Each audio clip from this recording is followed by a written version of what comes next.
Venimos de la pausa aquí en Construyendo Sabores. Vuelvo a agradecer tu presencia, Roberto, en nuestro programa. Al contrario, gracias a vos. Bueno, te doy el honor del primer bocado mientras voy contando a la audiencia.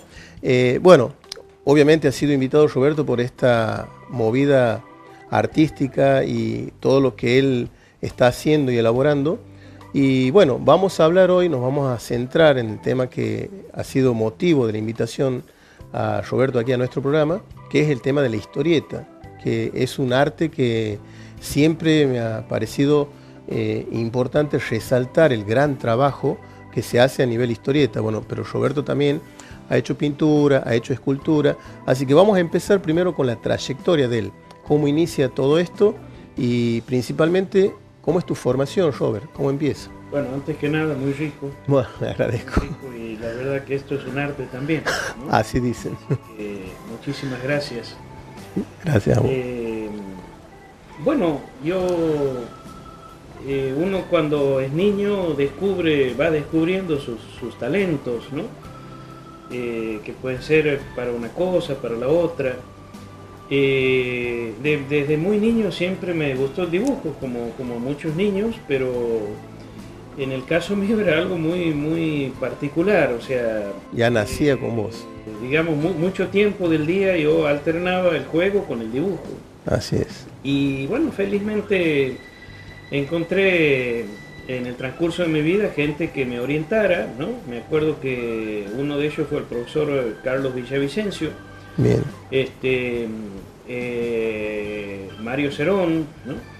Pero fundamentalmente Tuti Delgado, ¿no? Él ha sido mi maestro, sobre todo en lo que hace a la técnica del modelado escultórico, pero él tenía una formación tan integral que, digamos, escucharlo y verlo hacer y verlo vivir era aprender de todo un poco, ¿no? En el estudio que él compartía junto al arquitecto Besosi, de quien también... Sí, Anselmo. Claro, ¿no? Siempre también contribuyó a mi formación, ¿no? Bien. Y luego sí cursé lo que era el ciclo de enlace en la Academia de Bellas Artes, ¿no? Bien. De modo que debo agradecer a esas personas y a esa institución por todo lo que me han aportado para el desarrollo en tu formación. De mi formación. Claro, porque hay que tener, digamos, de la cuna esta habilidad para dibujar, pero hay que canalizarla. Hay que trabajarla. Es una habilidad en potencia y el desafío durante la vida siempre es tratar de desarrollarla de la mejor manera posible. Así es, así que vamos a brindar también la presencia de Roberto en nuestro programa.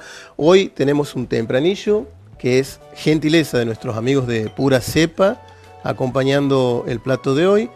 Pura Cepa, que nombrando nuestro programa puedes llegarte por el local, vas a tener una importante bonificación con cualquier producto que encontramos en esta excelente vinoteca aquí en Santiago del Estero, así que están invitados a pasar por Pura Cepa, nombrando Construyendo Sabores, van a tener una excelente bonificación. Así que bueno, quiero brindar por tu presencia en nuestro programa, Roberto, y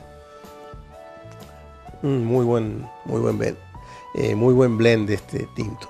Y bueno, sigamos adelante. Antes que nada, quiero marcar una anécdota. Roberto Eberlé.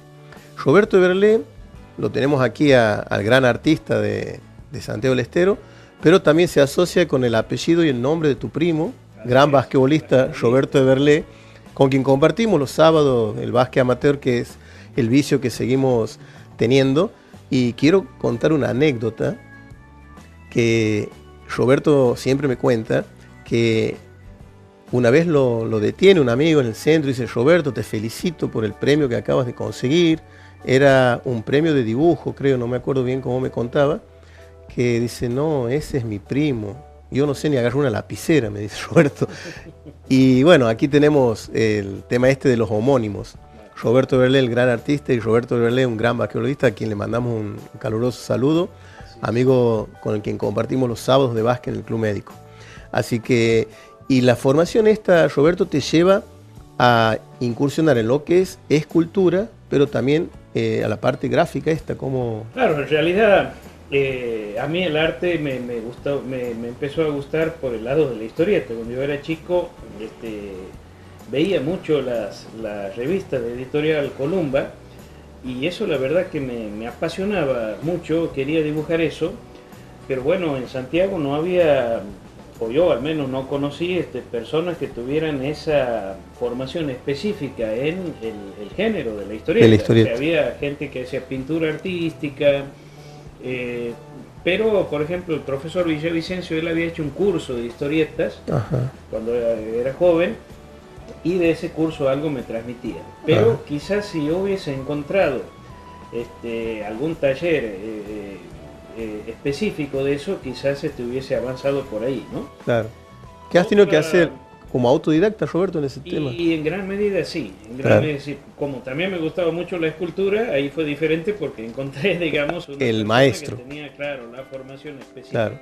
Y en el caso de la historieta... Y en el caso de la historieta fue algo que siempre me gustó, pero debo agradecer al contexto que empezó a formarse en Santiago en el transcurso de los años 90 en adelante. Ah, bien. O sea, ya antes de los años 90 había habido algunas iniciativas importantes, como por ejemplo la publicación Génesis en la ciudad de La Banda, con Lito Garay, y muchos jóvenes de la ciudad. Luego una publicación llamada Salamanca, que se hizo aquí en Santiago. O sea, había inquietudes, claro, pero en los años 90, sobre todo con las convenciones de cómics, las convenciones llamadas Imaginarios, ¿no? Ah, sí.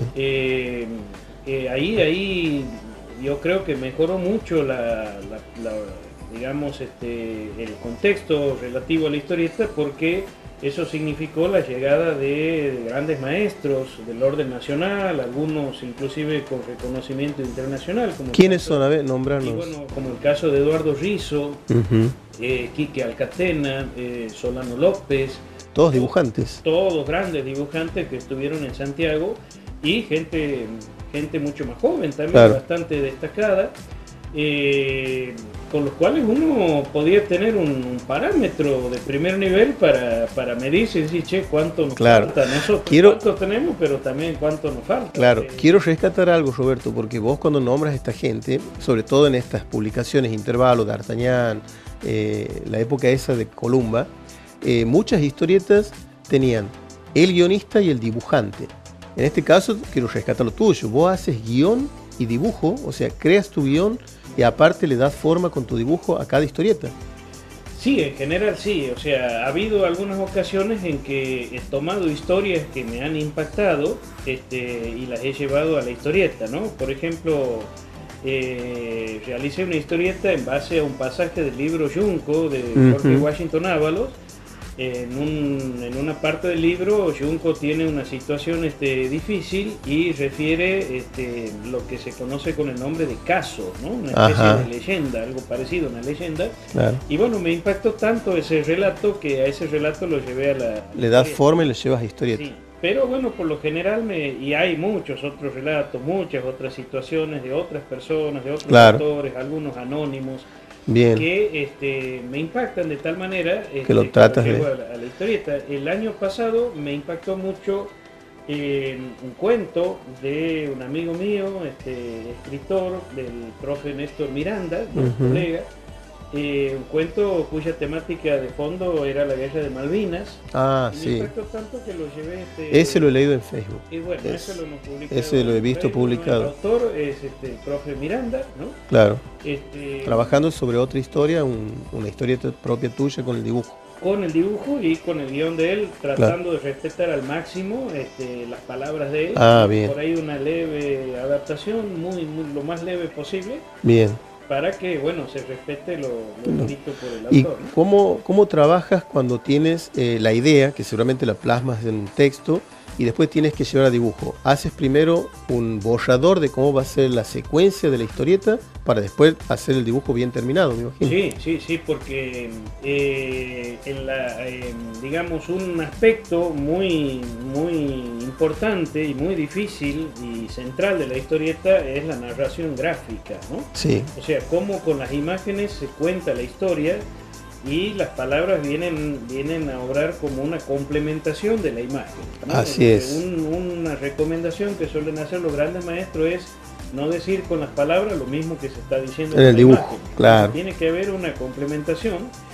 Y en eso la maestría de los historietistas, de los grandes historietistas súper consagrados, está en cuál va a ser el ángulo de visión, cuál va a ser el plano, si van a hacer un zoom con las viñetas, ¿no? Sí. Por ejemplo, un referente ineludible para eso es Eduardo Rizzo, uno de los mejores narradores gráficos del mundo. Ah, bien. Y el dibujo de él es un dibujo muy sencillo, muy simple, pero que permite una lectura ágil y entretenida de la historieta. Claro. Y bueno, nombrábamos con vos fuera de cámara antes de entrar a grabar, que también tenemos grandes referentes a nivel nacional, y lo que yo siempre decía, uno lleva en la retina todas las historietas que ha leído cuando era chico, y te nombraba el caso de Mandrafina, con la historieta Sabarese, está Alberto Brescia, bueno, grandes referentes de la historieta. Y aquí quiero hacer un paréntesis porque vamos a tratar de ver si se puede recuperar este gran arte que es la historieta dentro de lo que es el ámbito de Santiago del Estero. Le hago el llamado a la intendente Norma Fuentes, al gobernador Gerardo Zamora, que vamos a tratar de formar un proyecto porque tenemos grandes talentos santiagueños para acaparar todo lo que es la parte de historieta. Eso ya lo vamos a saber cómo le damos forma. Eso me pongo en compromiso, Roberto, porque es un arte que me apasiona. Sería bueno intentarlo y ojalá podamos hacerlo. Así que, bueno, vamos a seguir conversando, vamos a una pequeña pausa. Cuando volvamos, seguimos desglosando todo lo que es el mundo de la historieta, el mundo del arte, aquí con Roberto Berlé en Construyendo Sabores. Agradecemos a todos nuestros anunciantes aquí en Construyendo Sabores. Pura Cepa aporta siempre el maridaje en cada plato que degustamos. Clínica Yunes, Tiendas Balbi, Sanatorio Alberdi, Toba, materiales para la construcción, Maximiliano Sesca, mármoles y granitos, la Municipalidad de la capital de Santiago del Estero, Hiperbazar Gastronómico con todo el equipamiento en nuestra cocina, Helados CAI aportando siempre el postre en cada programa, Integral Arquitectura, estudio de arquitectura, diseño y proyecto, Ori, todo lo que es aluminio, aluar, aberturas en Santiago del Estero, Cerámica Santiago, Fideos Irene y Maxi Hogar, nuestros anunciantes aquí en Construyendo Sabores.